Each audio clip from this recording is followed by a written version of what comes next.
Hi everyone, in this tutorial I will show you how to use Higgsfield AI for free even if the daily credits don't appear in your country.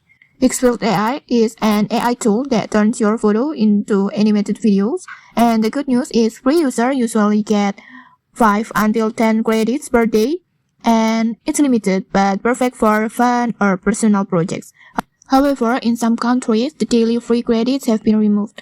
And in my case, when I didn't use a VPN, I only received 3 credits total since creating my account, with no daily refresh. So now let's try using a VPN. On a laptop, you can use a free VPN Chrome extensions and switch to a country where Higgsfield still offers daily credits, like for example USA.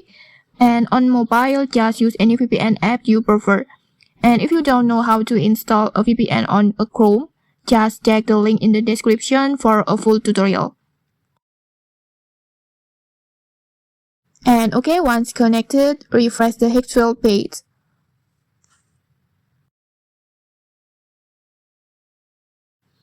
And then the daily credits should appear like this. And that's it. I hope you found this helpful. Don't forget to like, comment, and subscribe for more tutorials. Thanks for watching and see you.